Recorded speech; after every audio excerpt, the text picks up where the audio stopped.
وہ جلسہ کسی دھوم دھام کے بغیر ہی غیر اعلانیہ طور پر منسوخ کر دیا گیا۔ اور 23 مارچ کو آپ نے دیکھا کہ اسلام آباد میں جو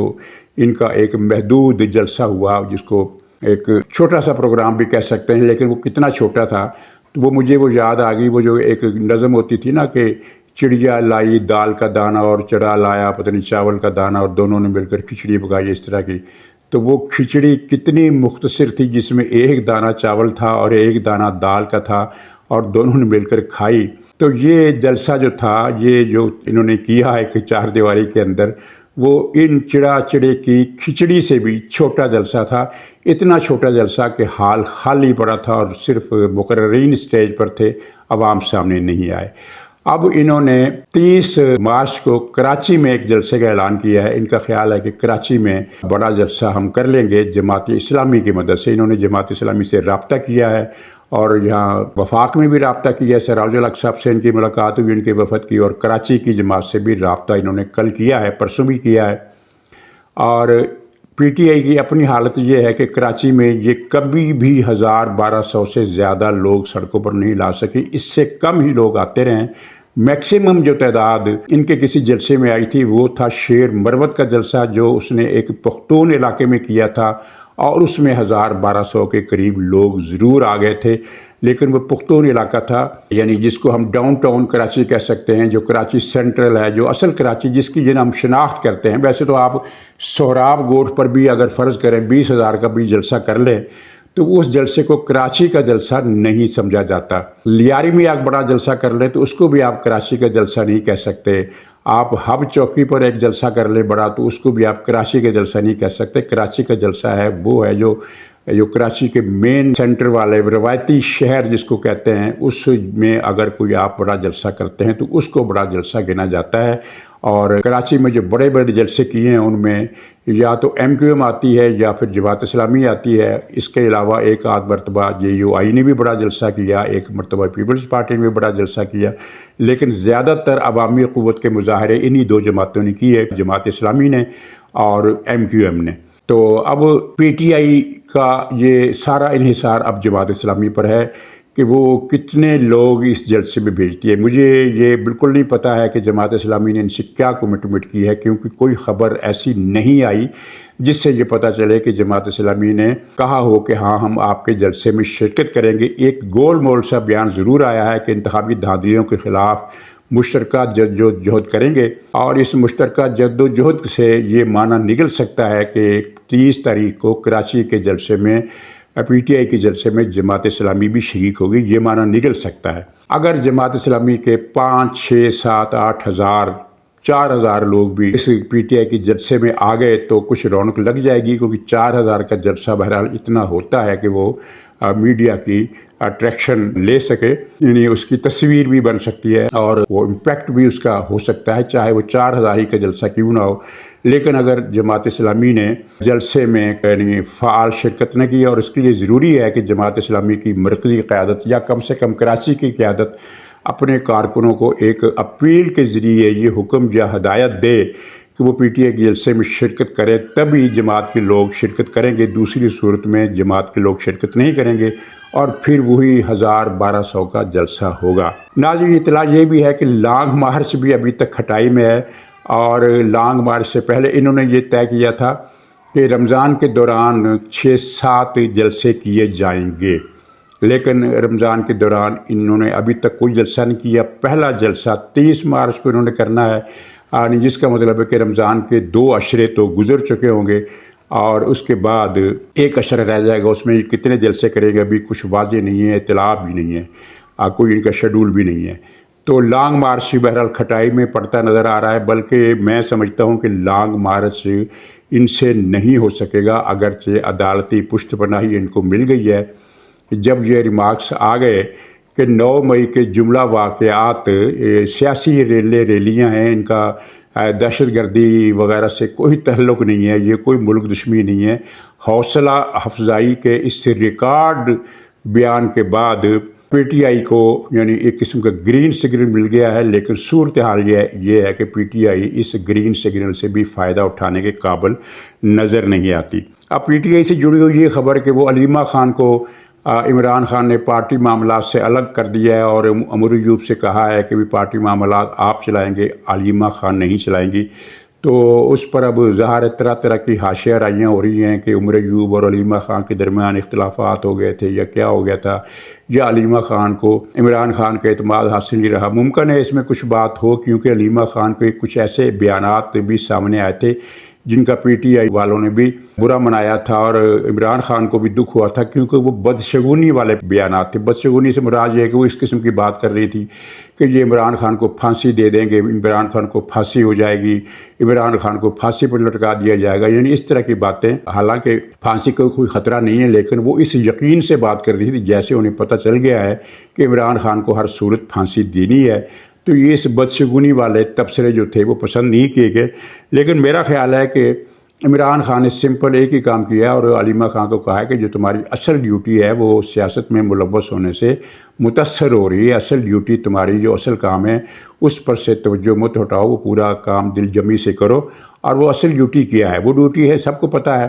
کچھ چھپی بات نہیں، کوئی الزام بھی نہیں ہے، یہ ثابت شدہ بات ہے کہ زکوٰۃ، صدقات اور عشر وغیرہ کے جو چندے ملتے ہیں ان کو خرد برد کرنا اور ان کو منی لانڈرنگ کے ذریعے امریکہ پہنچانا علیمہ خان کی بیسک ڈیوٹی یہ ہے۔ اور یہ آج سے نہیں ہے، یہ جب سے شوکت خانم ہسپتال بنا ہے تب سے ہے کہ جہاں سے چندہ خرد برد ہوتا ہے، تقریباً سارا چندہ خرد برد ہوتا ہے۔ اس کی وجہ کیا ہے؟ اس کی وجہ یہ ہے کہ شوکت خانم ایک مکمل منافع بخش کاروباری پروجیکٹ ہے، یعنی اس کی فیسیں، اس کے اخراجات اتنے زیادہ ہیں کہ یہ منافع میں ہے، اور اس کا منافع وہ جو کراچی کا ایک مشہور کینسر اسپتال ہے اس سے بھی، آغا خان جو میڈیکل کالج ہے کینسر کا، اس سے بھی زیادہ اس کا منافع ہے، اور اس منافع کی بنیاد پر وہ چل رہا ہے۔ منافع کے بعد پھر چندے کی گنجائش نہیں رہتی، لیکن خوش عقیدہ پاکستانیوں کی ایک تعداد بہرحال اسے بدستور چندہ دے رہی ہے، اور وہ چندہ سارے کا سارا ہڑپ ہو رہا ہے۔ وہ امریکہ چلا جاتا ہے، دبئی چلا جاتا ہے منی لانڈرنگ کے ذریعے، پھر وہاں سے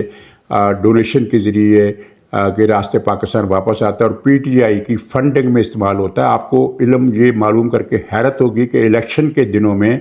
تقریباً پورا مہینہ پی ٹی آئی نے سوشل میڈیا پر 1 ارب روپے روزانہ خرچ کیے، یعنی 30 ارب روپے اس نے صرف سوشل میڈیا پر خرچ کیے۔ کیا کوئی اور پارٹی 30 ارب روپے سوشل میڈیا پر خرچ کرنے کا خواب میں بھی سوچ سکتی ہے؟ نہیں سوچ سکتی۔ پی ٹی آئی کے پاس بہت پیسہ ہے، اور اب بھی وہ بے پناہ رقم خرچ کر رہی ہے، ٹی وی اینکرز پر خرچ کر رہی ہے، اور سوشل میڈیا ورکرز پر خرچ کر رہی ہے، امریکہ یورپ میں لابیوں پر خرچ کر رہی ہے۔ اتنا بے پناہ پیسہ اس کے پاس کہاں آیا؟ تو اس کا ایک سورس یہ شوکت خانم کا ہسپتال بھی ہے۔ تو علیمہ خان کی کہانی اتنی ہے۔ ناظرین، وفاق میں جو حکومت بنی تھی تو اس کے لیے جو فوری طور پر ایک مصرعہ ذہن میں آیا تھا وہ یہ تھا کہ میری تعمیر میں مضمر ہے ایک صورت خرابی کی، اور یہاں ایک صورت کے بجائے کئی صورتیں، کہہ لیں کہ کئی صورتیں خرابی کی اس تعمیر میں مضمر تھیں۔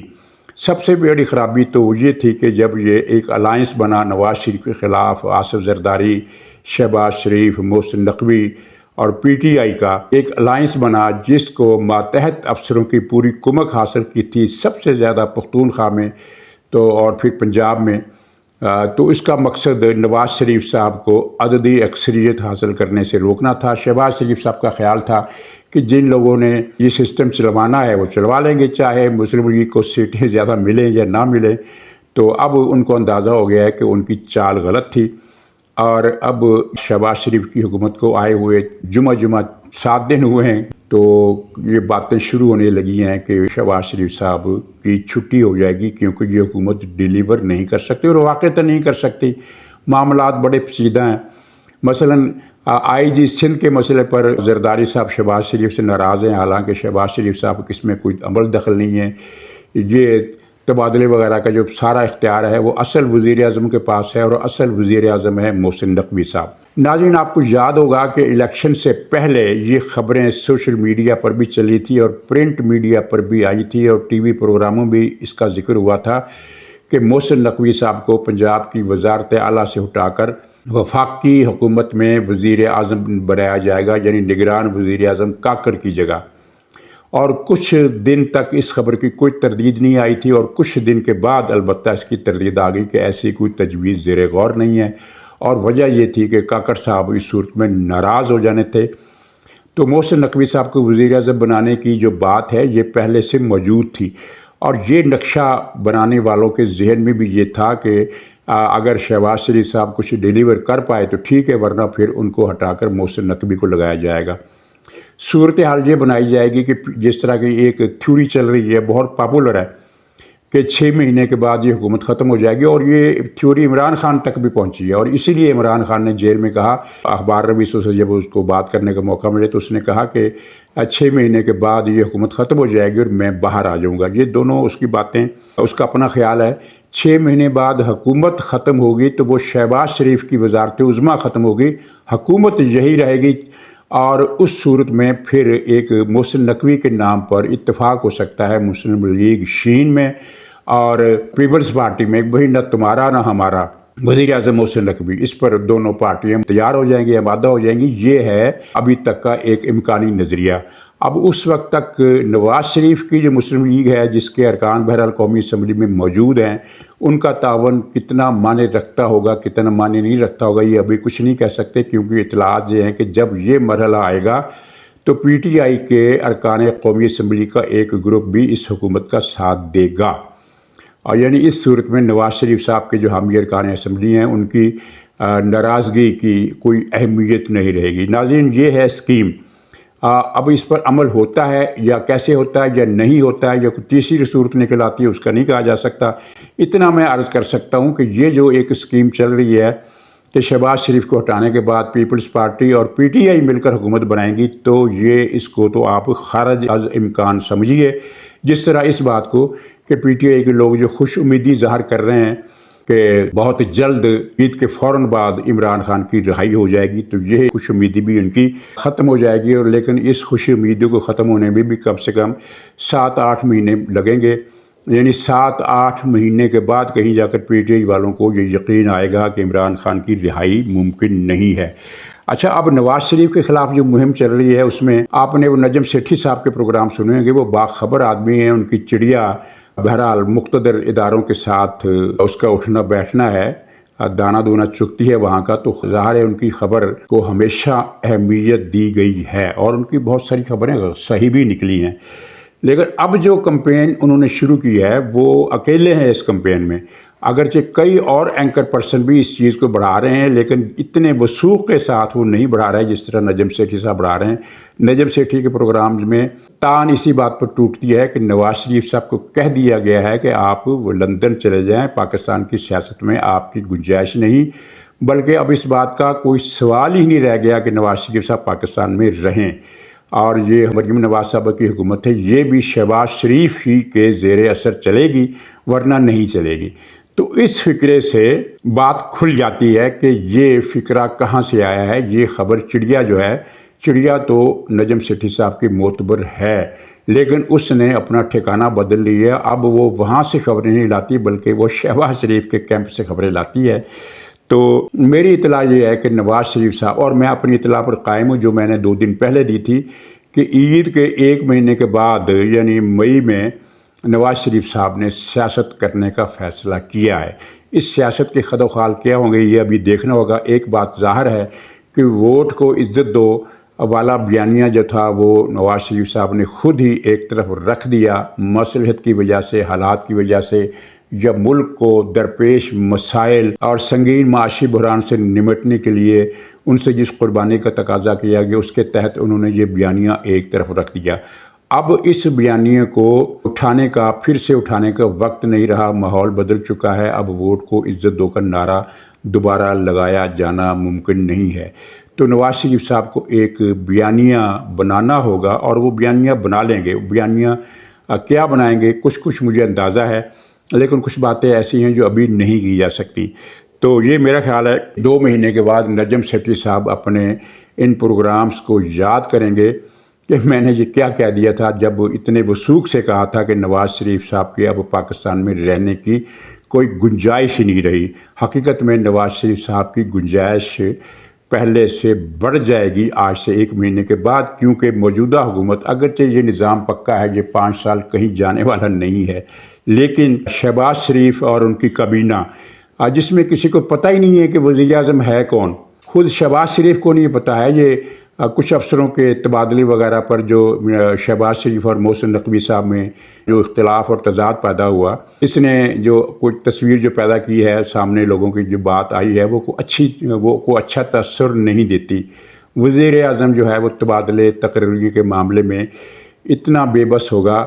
یہ تو میرے خیال میں ظفر اللہ جمالی نے بھی نہیں سوچا ہوگا. تو ناظرین، چلتے چلتے میں نے ایک ٹویٹ کیا تھا کہ یہ عمران خان صاحب کو ہر مہینے 5 لاکھ کا 6 لاکھ کا کھانا کھلایا جا رہا ہے، وہ آخر کھاتا کیا ہے؟ تو ساتھ ہی میں نے سوال کیا کہ یہ تو کھانے کا خرچہ ہے، اس کی نشے کا خرچہ کیا ہے؟ تو اس کا جناب وہ آسن سیف آغا صاحب ہیں، انہوں نے مجھے جواب دیا کہ وہ میتھاڈون کی گولی ان کو دی جاتی ہے اور ایک گولی کی قیمت 20,000 روپے ہے، اور یہ گولی ایران سے منگوائی جاتی ہے. ایران کا کوئی کارخانہ ہے، دارو پخش فارسی نام ہے، کوئی ایران کا کوئی ادارہ، وہاں سے یہ بنتی ہے اور وہاں سے امپورٹ کی جاتی ہے. پاکستان میں یہ گولی نہیں بنتی میتھاڈون، اور ایک گولی کی قیمت 20,000 روپے ہے. انہوں نے اتنی اطلاع دی ہے، لیکن اس سے پہلے یہ اطلاع مجھے ملی تھی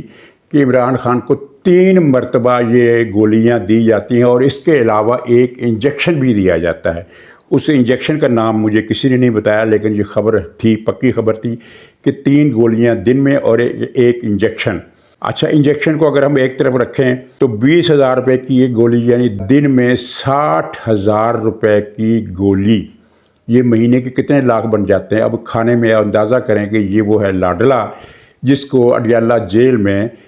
باقی جو سہولیات دی گئی ہیں، جم کی سہولت دی گئی ہے، بستروں کی سہولت دی گئی ہے، فرنیچر کی اور کھانے بھی اور باورچی خانے کی اور فلش سسٹم کی، اور ایک سہولت ان کو بیوٹی پارلر کی بھی دی گئی ہے، یعنی قد آدم آئینہ اور اس میں سارا ڈریسنگ کا سامان، ایک منی بیوٹی پارلر اس کو دیا گیا ہے اس لاڈلے کو.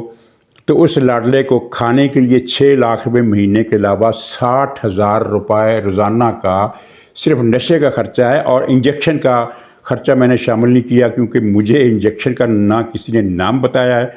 اور نہ ہی یہ پتہ چلا ہے کہ اس انجیکشن کی قیمت کیا ہوگی. ظاہر ہے وہ کوئی 200 400 500 کا انجیکشن تو نہیں ہوگا، کچھ مہنگا انجیکشن ہی ہوگا. 20,000 روپے ایک گولی اور 3 گولیاں دن میں 60,000 روپے.